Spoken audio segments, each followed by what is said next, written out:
और gravitational force दो अलग अलग चीज होती है, ठीक है। और उसके ऊपर एक वैज्ञानिक ने, सर आइजक न्यूटन ने 1687 ईस्वी में एक नियम दिया था जिसको बोलते हैं गुरुत्वाकर्षण का सार्वत्रिक नियम, the universal law of gravitational force. But there is two words. One word is gravity and other word is gravitational force. एक वर्ड है गुरुत्वाकर्षण या गुरुत्वीय बल, दूसरा शब्द है गुरुत्वाकर्षण बल। एक वर्ड है सिर्फ गुरुत्वाकर्षण और दूसरा वर्ड है गुरुत्वाकर्षण बल। एक वर्ड अंग्रेजी में है ग्रेविटी और दूसरा वर्ड है क्या, ग्रेविटेशनल फोर्स। तुम लोग बचपन से पढ़ते हुए आए होंगे कि एक गुरुत्वाकर्षण बल होता है जो पृथ्वी किसी वस्तु को अपनी तरफ खींच लेती है। पृथ्वी किसी वस्तु को अपनी तरफ खींच लेती है। गाछ में, पेड़ में फल लगा हुआ है, आम है, सेब है, उसको पृथ्वी अपनी तरफ खींच लेती है। फूल को खींच सकती है? फूल को नहीं, फूल के ऊपर उड़ जाती है, उसको भी पृथ्वी अपनी तरफ खींचती है ना। टहनी सब वो उसको भी खींच लेती है। अब तुम जो है स्केटिंग खेलते हो, उछलना चाहते हो, है ना, तो फिर अंततः क्या होता है, तुमको भी पृथ्वी अपनी तरफ खींच लेती है। हत्ता कि जो एरोप्लेन चलती है, हेलीकॉप्टर उड़ता है, वो भी अगर उड़ते हुए रुक जाता है, स्थिर हो जाता है, तो वो उसको भी पृथ्वी अपनी तरफ खींच लेती है, गिरा लेती है ना। प्लेन क्रैश किसको बोलते हैं? अचानक रुक गया, खराबी आ गई एरोप्लेन के इंजन में, वो चल आगे नहीं बढ़ रहा है, पृथ्वी को खींच। उसी तरह से रही है चिड़िया, अगर मन में रुकना चाहे रुक सकती है? नहीं रुक सकती, जरा से रुकी पृथ्वी खींच ले। तो this is called the gravitational force, इसे गुरुत्वाकर्षण बल कहते हैं। लेकिन एक शब्द और है जिसको गुरुत्वीय बल कहते हैं, है ना, या सिर्फ गुरुत्वाकर्षण कहते हैं, अंग्रेजी में ग्रेविटी कहते हैं। वो किसको कहते हैं? दुनिया का कोई भी वस्तु है, उन सभी के अंदर ये शक्ति होती है, ये प्रवृत्ति होती है कि वो सबों का अपनी तरफ खींचने की प्रवृत्ति होती है, सबों को। ये लड़की तुम बीच में उठो, घर बाहर आओ, तुम इधर, ये दोनों 1 मीटर की दूरी पे बैठी हुई है, बेटा। तो ये दोनों बालिकाएं भी एक दूसरे को खींच रही है। अब पहले हम पढ़ा चुके हैं कि बल जो लगाते हैं वो दूर से भी लग सकते हैं, गुरुत्वाकर्षण बल दूर से भी लगता है। तो ये दोनों भी अपनी ओर खींचने का प्रयास करते हैं, लेकिन दिखाई नहीं पड़ रहा है कि वो खींच कहाँ रही है ना, वो कहाँ उधर से 1 इंच भी खिसक पा रही है या ये 1 इंच इधर से भी नहीं खिसक पा रही है। परंतु दोनों के बीच खिंचाव बल है, गुरुत्वाकर्षण बल है, गुरुत्वीय बल है, लेकिन वो दिख नहीं रहा। ठीक है, ये छड़ी है और ये छड़ी है, ये दोनों भी आपस में खींचने का प्रयास करते हैं, लेकिन खींच नहीं पाती, है ना। क्यों नहीं खींच पाती, इसका भी अभी हम लोग मूल्यांकन करेंगे, सीखेंगे कि ये दोनों एक दूसरे को क्यों नहीं खींच पाती, जबकि पृथ्वी इसी को यहाँ अगर है, पृथ्वी क्या छोड़ दे, पृथ्वी इसको खींचे। इसका मूल्यांकन करेंगे, सिद्ध करेंगे कि एक दूसरे को क्यों नहीं खींच पाता है वस्तु, लेकिन पृथ्वी खींच लेता है। ठीक है, ये सारा चीज है एक नियम पे आधारित, जिसको कहते हैं गुरुत्वाकर्षण का सार्वत्रिक नियम, है है ना, गुरुत्वाकर्षण का सार्वत्रिक नियम अंग्रेजी में बोलते हैं यूनिवर्सल लॉ ऑफ ग्रेविटेशन। ये लॉ का प्रतिपादन सर आइजैक न्यूटन ने 1687 ईस्वी में किया, है ना। पैदा 1642 में हुआ था और मरा था आगे। कुछ लोग कोई उसी को लिख देता है, वो नहीं लिखना, एग्जैक्ट लिखना है 1686 या 1687। तो ये ग्रेविटी को क्या बोलेंगे? ये त्वरण भी बोल सकते हैं, पृथ्वी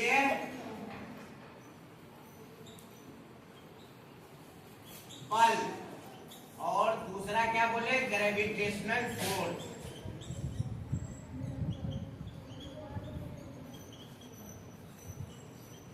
हिंदी में क्या बोलेंगे? गुरुत्वाकर्षण बल, जो कि तुम लोग बचपन से सुनते आए हो, गुरुत्वाकर्षण बल। अब आइए, क्या नियम दिया सर आइजैक न्यूटन ने? सर आइजैक न्यूटन ने 1687 ईस्वी में नियम दिया, जिसको कहते हैं कौन सा नियम? लिखो सो, गुरुत्वाकर्षण का भी लिखना, मत बाद में लिखना। गुरुत्वाकर्षण का सार्वत्रिक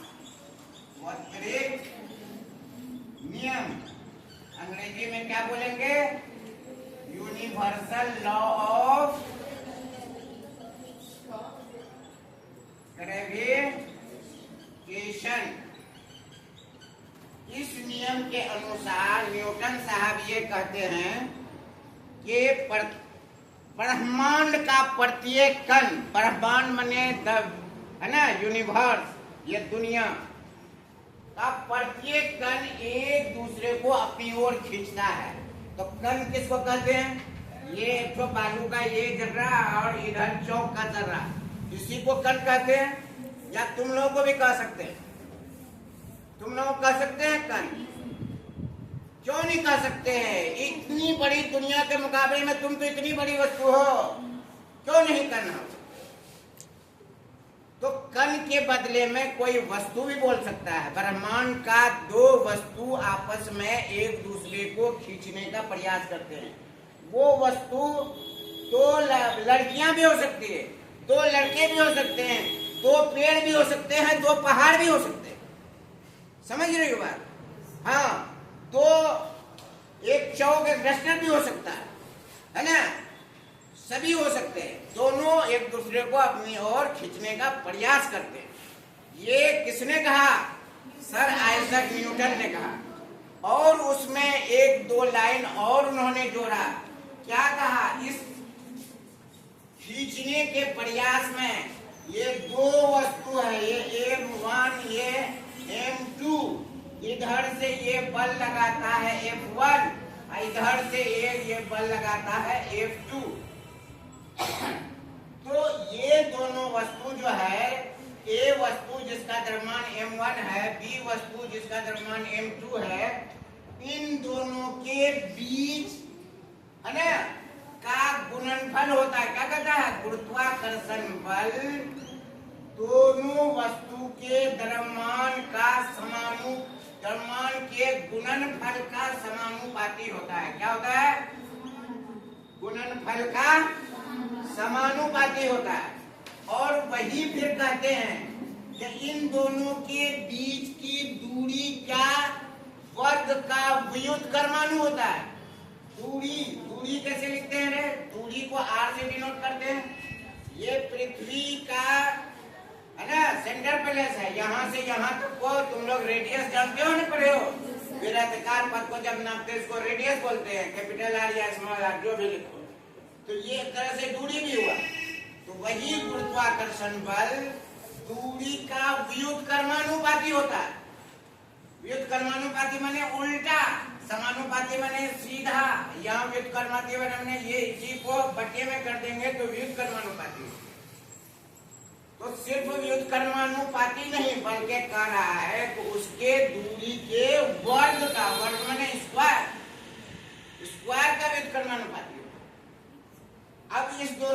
अगर मिला के कोई लिखे तो यही F बराबर m1 m2 बटे r स्क्वायर लिख सकते हैं, है ना। मैथ के अनुसार इसको आगे हल करते हैं, जब समानुपाती व परमाणुपाती को हटाते हैं तो एक नियतांक का प्रयोग करते हैं। यहाँ पे ग्रेविटेशनल, है ना, कांस्टेंट जी नाम करके होता है, उसका प्रयोग करते हैं। ये जी लिखते हैं। m1 m2 अपनी जगह मौजूद रहा, r स्क्वायर हो गया, ठीक है। जी का मान किताब में दिया हुआ है 6.67 गुना 10 पर power 11 newton metre square kg square, शायद यही है ना। तो ये बाद में इसको करेंगे। अब इस जी के बदले में दो छोटा वस्तु है, अगर इसी में से एक बड़ा वस्तु रहे और एक छोटा वस्तु रहे, बड़ा वस्तु का द्रव्यमान कैपिटल एम और छोटा वस्तु का द्रव्यमान स्मॉल एम भी लिख सकते हैं। और दूरी ये पृथ्वी है, तो पृथ्वी और 1 किलो का पत्थर है, 1 केजी का पत्थर है, तो इसमें एक बड़ा हुआ ये पृथ्वी और ये 1 केजी ये छोटा हुआ स्मॉल एम, और इसके बीच की दूरी छोटी है कि बड़ी है? बड़ी है। पृथ्वी का सेंटर कहाँ है और उससे पृथ्वी पर का रखा 1 किलो का कोई पत्थर है, दोनों में तो बहुत बड़ी दूरी है। तो इस वजह से इस आर का उपयोग करना चाहिए, ठीक है। हाँ, तो अब ये आर पे स्क्वायर होगा कि नहीं होगा? स्क्वायर अपनी जगह रहेगा, समझ रहे हो बात। तो यही फॉर्मूला इस तरह से भी लिखा जा सकता है, इस तरह भी लिखा जा सकता है, और इस तरह से भी लिखा जा सकता है। दोनों बड़ी है, पृथ्वी और चंद्रमा के बीच पूछेगा, दोनों बड़ा है, तो ये m1 m2 बटे यहाँ भी r स्क्वायर लिख सकते हैं, नहीं लिख सकते हैं? हाँ, अच्छा, अगर इंडिकेट कोई कर देना चाहे कि पृथ्वी का द्रव्यमान, तो यहाँ m1 के बजाय कोई लिख दे me, mass of the earth, और इसके बदले में लिख दे मास ऑफ द मून। दोनों की दूरी स्मॉल होगी कि कैपिटल होगी? छोटी होगी कि बड़ी होगी? बड़ी होगी। बड़ी होगी तो यहाँ भी r लिखेंगे या r स्क्वायर लिखेंगे? r स्क्वायर लिखेंगे। तो यही एक फॉर्मूला, देखो ये सारा फॉर्मूला, मेन फॉर्मूला ये हुआ, उसी से कभी बदल के इस तरह से भी हो सकता है। ऐसा नहीं कि किसी किताब में सर ऐसा लिखा हुआ है, आप ऐसा पढ़ा है, फला सर ऐसा पढ़ा है, लेकिन यहाँ क्या, जिसको समझ आएगी वो समझेगा ना कि क्यों ऐसा हुआ। अच्छा, भूल चूक से कोई आदमी यहाँ कैपिटल आर के बजाय स्मॉल आर भी लिख दिया तो वो गलत नहीं होगा। तुमको बस दिमाग में ये रखना है कि it is the distance between the sun and the moon, sun and the earth, है ना, अर्थ एंड द मून। तो स्मॉल आर रहे या कैपिटल आर रहे, ये उसमें ये दिमाग में रखना है कि this is the distance between this two things, ठीक है। अब इसी फॉर्मूला पे तुमको कोई बोले 1 केजी का 2 पत्थर है, 1 केजी का 2 पत्थर है, उसके बीच गुरुत्वाकर्षण बल क्या होगा? उसके बीच गुरुत्वाकर्षण बल क्या होगा? सॉल्यूशन क्या निकालेंगे? फॉर्मूला क्या है? A बराबर G। कौन सा फॉर्मूला लगाएंगे? दूसरा के तीसरा के चौथा? कैसे दूसरा लगाएंगे? दोनों छोटी वस्तु है तो ये पहला वाला लगाएंगे।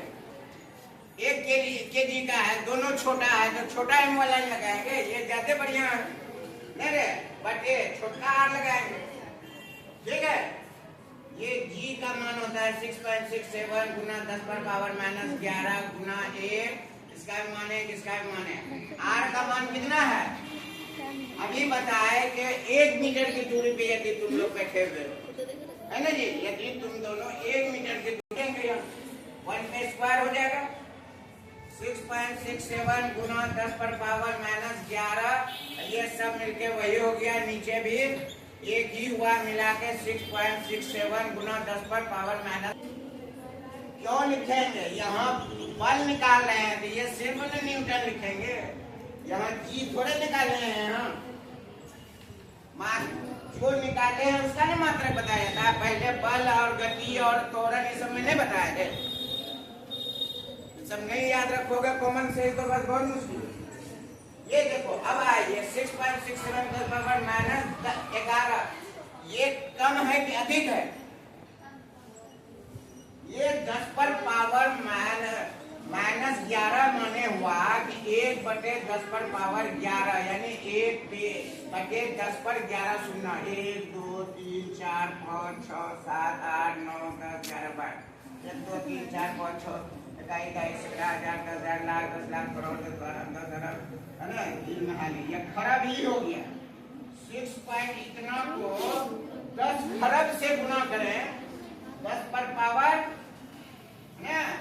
11 से गुना करेंगे तो ये वेरी लेस, बहुत ही कम होगा। इसको क्या बोलते हैं हिंदी में, नगण्य।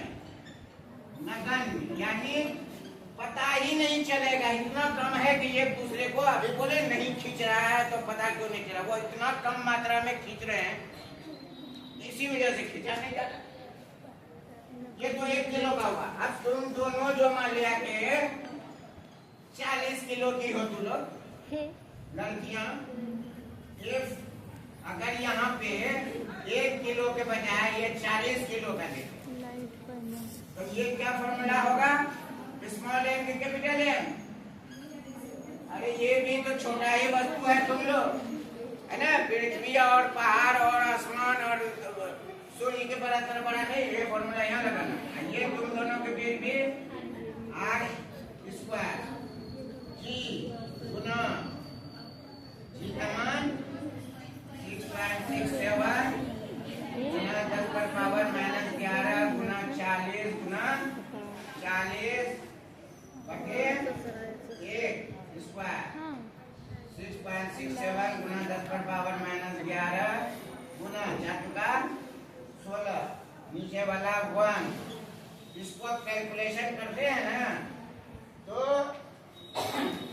ये भी बहुत ही कम निकलता है। 40 किलो का दो वस्तु के बीच जो कैलकुलेशन करते हैं, कैलकुलेशन करके देखो तो कितना होता है। किताब है किसी को?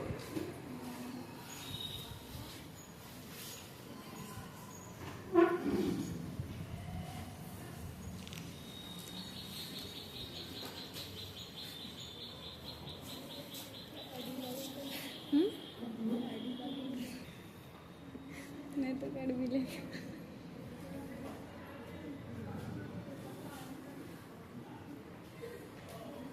अरे कैमरा मैन वाला फीलिंग है।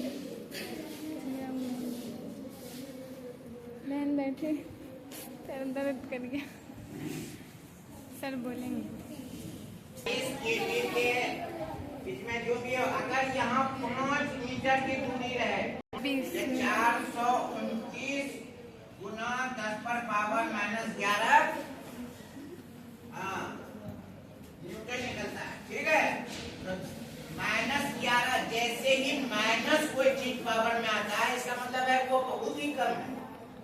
माइनस पावर में आवे इसका मतलब है वो बहुत ही कम है। पावर में अगर प्लस वाला आवे, है ना, प्लस दिखता नहीं है, ऐसे ही रहता है, तो वो बहुत अधिक होता है। लेकिन वही चीज जितना बढ़ता जाएगा, -20 होगा तो वो ज्यादा नगण्य है -11 के मुकाबले में। लेकिन जब वही चीज पॉजिटिव होगा तो 11 से 20 तो ऐसे ही ज्यादा दिखाई पड़ता है। इस चीज को ध्यान में रखना। अब बोलो 429 है, 10 पर भागा देंगे तो वो भी तो बहुत कम निकलेगा। इसी इसी वजह से दो 40 किलो का दो बालिकाओं के बीच में कोई खिंचाव दिखाई नहीं पड़ता, कोई खिंचाव दिखाई नहीं पड़ता। लेकिन पृथ्वी के मुकाबले में आप देखते हैं, पृथ्वी और 1 किलो का पत्थर, पृथ्वी और क्वेश्चन नंबर 2, पृथ्वी एवं 1 केजी का पत्थर के बीच में गुरुत्वाकर्षण, क्या जी? इसके बीच में गुरुत्वाकर्षण बल